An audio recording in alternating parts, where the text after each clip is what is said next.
Welcome to Your Yes-Filled Life. I'm Brenda Winkle, energetic leadership guide, psychic medium, and somatic coach for ambitious leaders who know their gifts are real and who want to stand fully in them. Here, you'll learn how to trust your intuition, embody your vision, and step into the freedom you've been craving, all without chasing more certifications or carrying stuff that does not belong to you. Every week, I'll share powerful practices and conversations with thought leaders and changemakers that help you transform your vision into embodied confidence, claim your gifts without apology, and lead with both clarity and freedom. Because your gifts aren't cute, they're powerful, they're real, and they're needed. Start today by downloading my free energy audit at brendawinkle.com/audit. It's the exact tool I use to track what's fueling me and what's draining me. It will help you discern between that hit of achievement and true joy so that you can lead with more clarity and impact. This is your space to stop proving, start embodying, and live fully in your gifts. Welcome to Your Yes-Filled Life.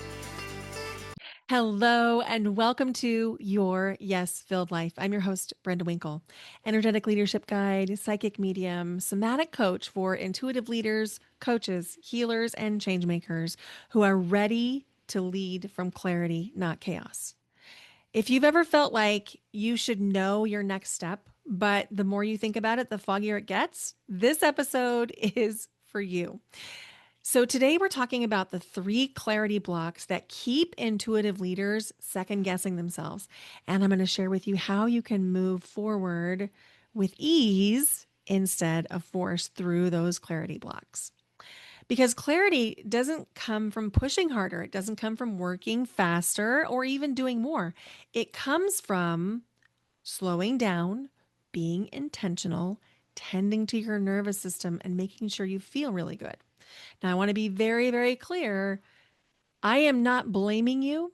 I am not blaming your energy if things haven't gone the way that you wanted up till now. Please don't hear that.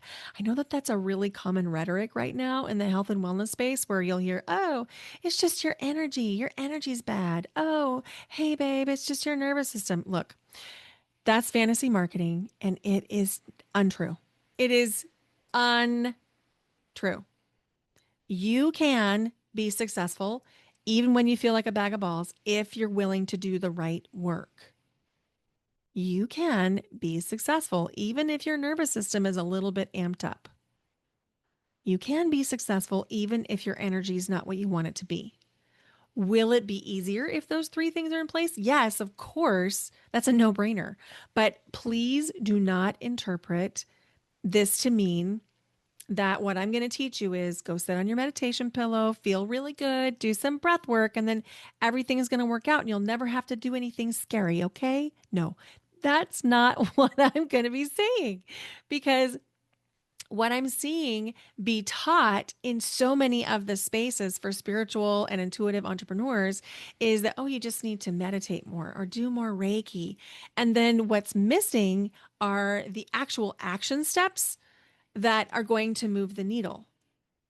Yes, you will get inspired ideas. Yes, the universe will move to meet you. Yes, the universe can do the most of the heavy lifting. And also, you have to take some inspired actions. It's required.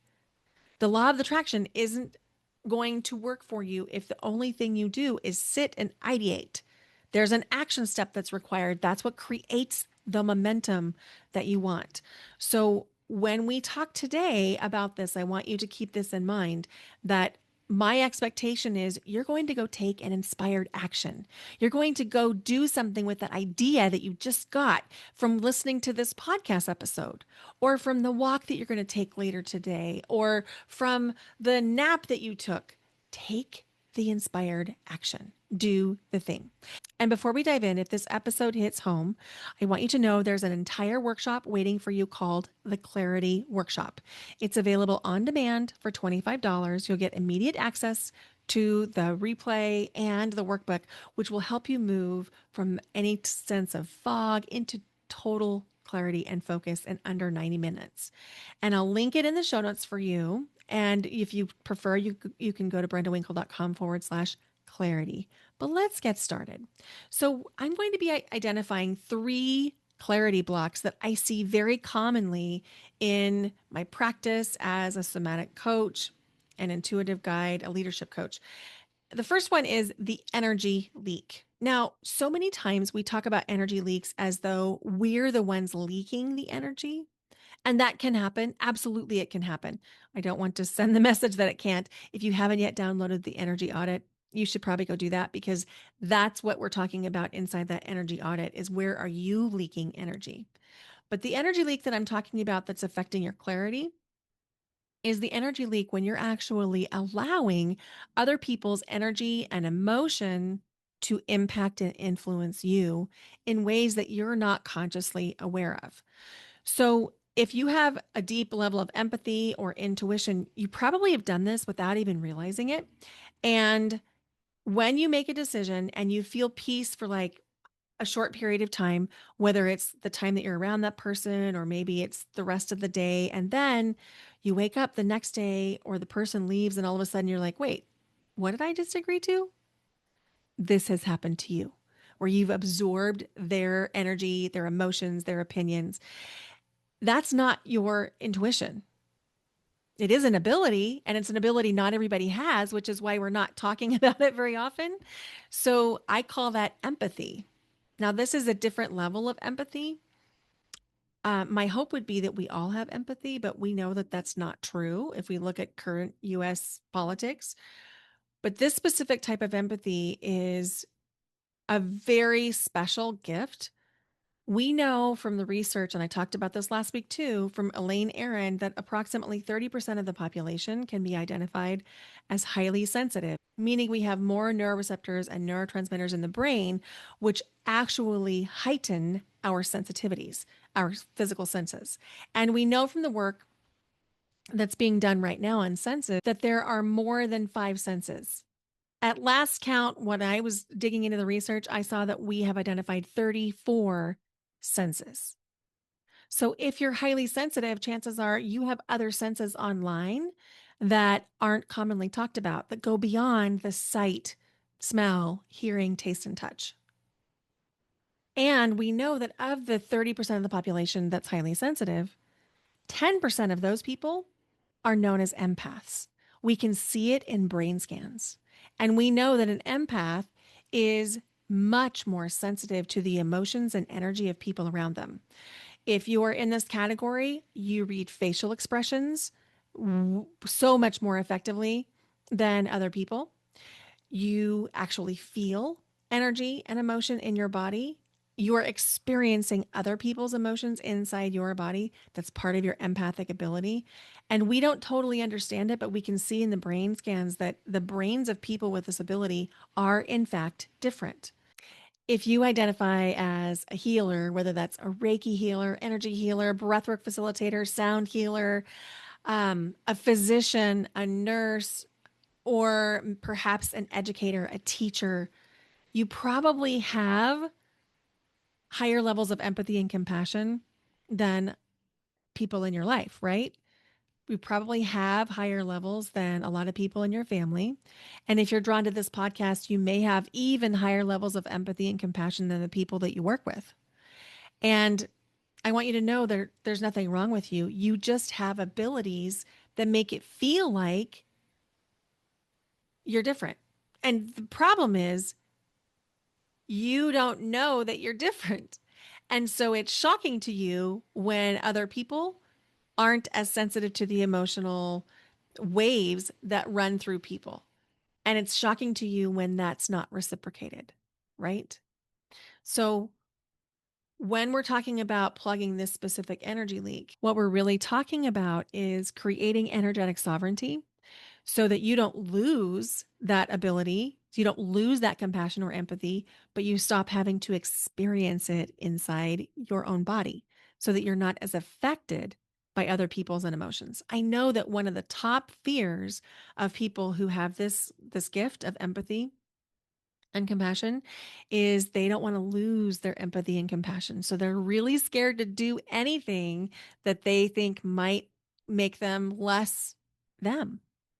Because you know that your deep empathy and compassion is a really special part of who you are. I don't want you to lose that either. We need that in the world more than ever. But we also need you to be functioning from a very empowered place where you're taking on less energy and emotion from other people. And so that's what we're diving into here. So, this client of mine I'm going to talk about today came into me after launching her company. Her company was very successful. It was a fairly large company. She served a lot of clients and she kept changing her offer. And every time she would change her offer, she would be very, very, very excited about it.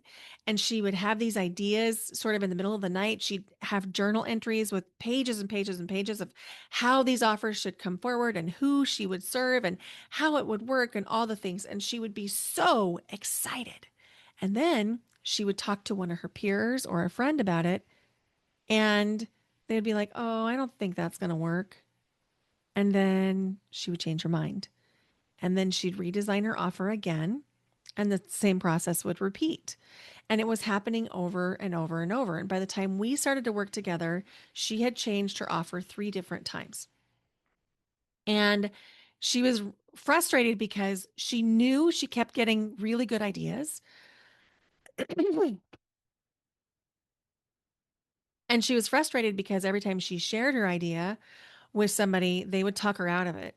And then she'd change course.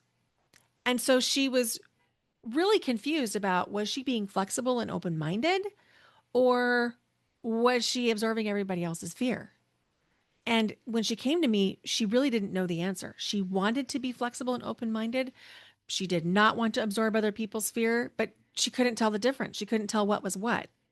And so, over the course of working together, we got really clear on how she could feel what was happening inside her own body. So, I want you to keep in mind this was not like a miracle moment where I said something and then poof, everything suddenly cleared up for her forever and ever. It was more of a process. And I want to be really clear with that because I don't want you to think that there is some kind of a magic bullet out there that can make you instantly change your ability of empathy where you have been absorbing it your whole life and now you're not going to. It's not that simple. And even me, I've been practicing this for a very long time, more than a decade, and I still sometimes make mistakes and I still will absorb other people's energy and emotion.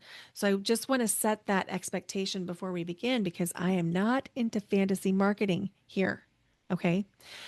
So, what I would like you to do is, I would like you to put one hand on your belly and one hand on your heart. And if you're driving, don't do that, obviously. Maybe you can either save this for later or listen now and then come back later and do this with your hand in your heart and your hand on your belly. Either way. And then, what I'd like you to do is to do what I teach all of my clients and students to do after they are holding a session with somebody. And that is a very simple phrase, which is, what's yours is yours, what's mine is mine. I now reclaim all my energy and send back anything that's not mine. I'm going to say that again. What's yours is yours, what's mine is mine. I now reclaim all my energy and send back anything that's not mine. I do this practice all the time and I just felt a shift right there. Even though I've already done it once today, I felt a shift right there. And so my guess is you might feel a shift too. This type of sovereignty exercise is so important if you're working with people. And most of us are working with people. And if we're not working with people, we know people or we're around people or we have friends, you know? So this practice is very, very, very important. I invite you to do that. Do it every day, do it at the end of every session. Because when you learn to separate your energy from everybody else's, the clarity that you've been desiring for becomes quiet and strong. See, that's the thing. Clarity tends to be on the quieter side. Your voices of doubt or voices of other people's opinions or different things like that, they're loud. But your clarity, that's a little bit quieter. It's just a deep, grounded knowing. And so we want to create space for it. And this exercise can help you do that. Okay, let's move into clarity block number 2. I call this one the productivity trap. So, this is another one that I've lived myself, and it's where we confuse being in motion with actual progress. Now, there's a couple reasons that this comes up for us. One is that we've been taught if we slow down or we take a break that we're bad, that we've failed, and it might create a sense of urgency in your body, like maybe you can't even rest or slow down. And the other thing that can happen is not only what we've been taught about this, but if you are in a fight or flight response on the stress scale, that means you have an overactive nervous system. The underactive part would be if you were in freeze or fawn. But if you have the overactive nervous system and you're in fight or flight, then a lot of times what can happen is the more emotion you're in, the more emotion you want to be in. And so you're seeking more calendar items, more busyness, more tasks, more productivity. And so this can be something that you have learned through culture, or it can be a nervous system response. Okay. So when I look at what's happening inside my life and inside my clients' lives, one of the things that feels really painful is when somebody's putting themselves out there, they think, and nothing's happening. Nothing's landing. Like they're putting themselves out there and they're not getting emails back or calls back, or they're posting on social media and it's not really translating into clients or conversations, even in the DMs. It's just like constant outgo of stuff and nothing's happening. So when we get clear, we can actually begin to shift that. And so this is the clarity block. Remember, I said it was the productivity trap. So if you find yourself in constant motion and things aren't working or things aren't landing, I'm going to invite you to pause. Literally pause and stop the forward momentum of whatever you're working on. And even if that means you take like a half day off or you stop doing whatever you were doing just long enough to give your nervous system a chance to recalibrate, it's going to be amazing to you all of a sudden the clarity that you have. We have to sometimes stop the motion. And so, one of the things that I saw when I was a Mary Kay sales director, I would see people who would say, I'm working from this hour to this hour. And what was happening was they were rearranging the product in their closet shelves. Is that work? Well, yeah, technically. But is that going to get them more clients? No, not a chance. Not a chance. Is dusting off the product in your shelves going to get you more clients? And we're doing this in our online businesses as coaches and healers. And you're frustrated because you're like, I don't know where I'm going to get clients. No one seems to be getting clients. But that's because you're dusting off the product of your life, meaning you're posting random shit on Facebook and Instagram. And then you're like, well, I don't know. I'm not getting any clients. Well, yeah, the content's not even yours. You're posting memes, you're posting other people's opinions, or you're posting different things. So, yeah, this is hard. This is hard because if you're doing those things, or you're only posting family pictures, and then you're like, well, nobody seems to know I'm a coach. That's because nobody knows you're a coach because you're not being obvious about it. Now, I'm not saying you have to put things on social media. Please do not misinterpret that. There's a lot of ways to be successful in business that do or do not include social media. But the point I'm trying to make is sometimes we need to pause the action to be able to assess what's happening. Because when I have asked clients who say to me, I'm posting all the time, I'm sharing all the time, and I'm not getting any clients, and I look at what they're posting on social media and then I read their emails, I'm like, oh, I see what's going on here. Number one, you're not asking for anything. You're not telling people what your offer is. You're not even showing what your availability is. You're just saying stuff and there's no call to action. That's problem one. Problem two is you're just in motion, like sharing family pictures and sharing inspirational stuff.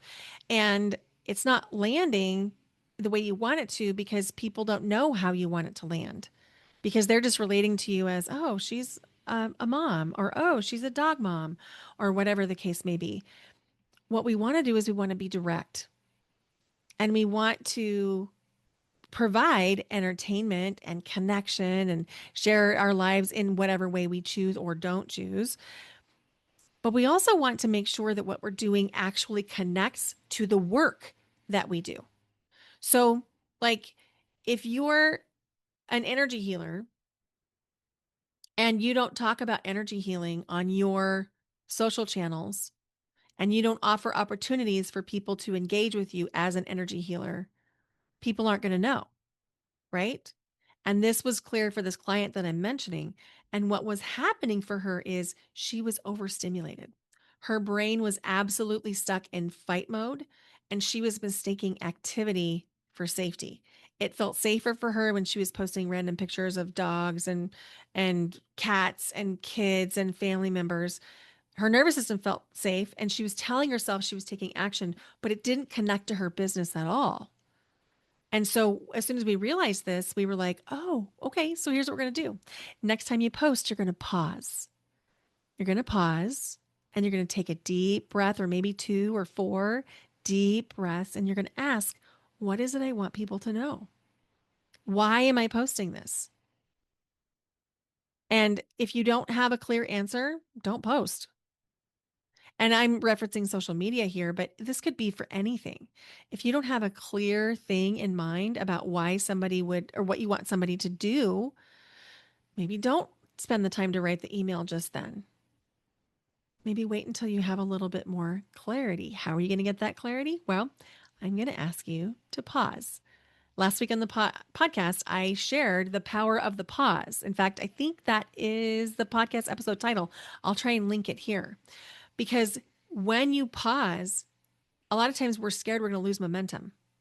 And what happens when we create these pauses is we actually get clarity around what motion we should take.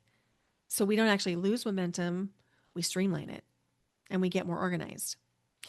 And you can do this every time that you get ready to do anything, whether it's send an email you don't feel particularly confident about sending, or making a post, or reaching out to a client, because those types of things are going to actually create momentum in your business where dusting the product may not. And our version of dusting the product in the online business space is redesigning your Canva graphics, redesigning your webpage, or maybe redesigning your entire website. Those are all versions of dusting off product. We could talk more about that another time. So you're going to pause so that we are not mistaking action for productivity. We want to be clear that what we're doing is actually tied to what we're doing. Okay, block number 3. Ooh, this one's a big one. This one is the unworthiness loop. This block for clarity is the block that has us waiting for permission.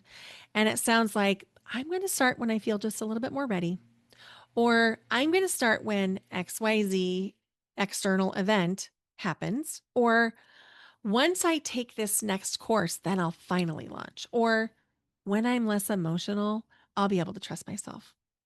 So I had this client who was sitting on a program for 18 months. 18 months. Now, she told me she needed one more certification to prove that she could teach it.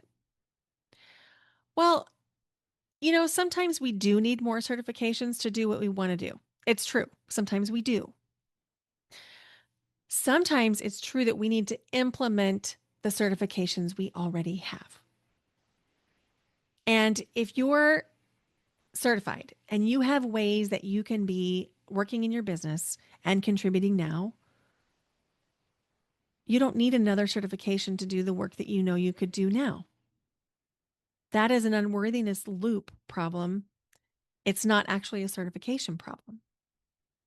And so, what this is linking back to is a deep fear that you're not good enough or that you're not credible. or that you might be misunderstood or judged. Readiness is not a credential. Your life is your credential. And being ready is actually an internal decision. You become ready the moment you decide your wisdom's enough. And if you're waiting for the sign, here it is. This is your permission slip to move forward. Say yes now to whatever it is that you've been waiting on and let your body learn what ready feels like. Will you be scared? Yeah, probably you will. We are not going to wait until fear's not present because if we do, we'll be waiting forever. Even recording this episode, I felt butterflies. Every time I post on social media, I feel just a little bit of, ooh, am I really going to post this? I'm not doing things because I don't have the fear. I have the fear. As I launched my new membership, the Regulated Entrepreneur, it got really loud for me because I've never held a membership. I was told early in my training that I should avoid a membership, but I just feel so called. And so as I'm launching this new membership, which is now available, by the way, I had to come up against the people who said I shouldn't do it, the people who said I couldn't do it, and my own beliefs of worthiness of like, who was I to put together a membership? And I was scared most of the way. In fact, I'm still a little scared, but I'm doing it anyway. And so I want to be really clear that you can't wait until you're not scared. You're going to be scared. Do it anyway. Do it scared. Do it scared. Now let's anchor this together. Okay. Let's take a deep breath in through your nose and exhale through your mouth. And I'd love to ask you a question for you to ask yourself, which is, what clarity do I already have that I'm pretending I don't? What clarity do I already have that I'm pretending I don't? Because probably you already know the next step. You just haven't given yourself permission to take it. Clarity is not found in the rush, it's found in the pause, it's found in the in between, and it's found in taking action. Action is what brings clarity. My mentor, Marie Forleo, always says clarity comes from action. That's how you can learn to listen to your intuition again. Now, if this episode lit something up in you, here's your next step. You can go access the Clarity Workshop. That's the on-demand workshop for $25. Then I'm going to walk you through the exact framework I walk my private clients through to clear energy leaks, regulate your nervous system, and move from overthinking into aligned action. It's just $25. And you can start right now at brendawinkle.com/clarity. This is like the taste tester of working with me. One of the things I've decided is I'm going to share my entire framework all the time. And then I'm just going to go deeper into that framework with you, depending on how deeply you would like to work. So that's like the taste test. If you want an appetizer, come join me inside the Regulated Entrepreneur membership. This is like the small plate version. And this is also a community. When I was on calls with dozens of entrepreneurs and creatives and heart led leaders over the past few months asking what they really wanted, there were two things that came up in almost every call. One is they want to be paid for their work. And the second, they wanted community. So this is a community. It's called the Regulated Entrepreneur. And we dive into nervous system regulation with monthly breathwork sessions, intuitive strategy, real world growth. This is your space if you want it. It's for intuitive leaders, creatives, educators, entrepreneurs, business owners to grow from grounded energy, not from adrenaline. It's a place for us to come together. We'll have monthly regulation sessions, group coaching, and practical tools to help you stay clear and consistent in your business, whether that's between launches or even if you're in your first season of creation. So that's the appetizer. Now, if you want an entree, invitation to come join me at the retreat in March of 2026. We'll be live together, oceanfront, March 3 through 5 in 2026 for an immersive retreat where your purpose meets intuition and your clarity becomes action. And we'll be live in Lincoln City, Oregon from March 3 through 5. And if there's any part of you that has curiosity or interest in this retreat, even if you don't think you can go to those days, please apply. I have been hearing a lot of interest, so much interest in this retreat from people who can't attend those dates or can't attend in Oregon that I'm going to probably put together an offer for a virtual retreat with the exact same content after this retreat. So you can learn more by going to brendawinkle.com/clarity retreat. And if you're feeling that quiet yes in your body, that's your intuition speaking. Learn to trust it because clarity isn't something you choose, it's something you allow. And when your body feels safe, your wisdom becomes magnetic. Thank you so much for being here on Your Yes Filled Life. If there are topics that you would like me to dive into, please reach out and let me know what you want to hear about because I want this to be a really high value show for you. If you got value out of this episode, would you please consider sharing this with 2 or 3 friends and leaving the podcast your rating and review wherever you're listening? Thank you so much for being here today. Bye for now. Until next time.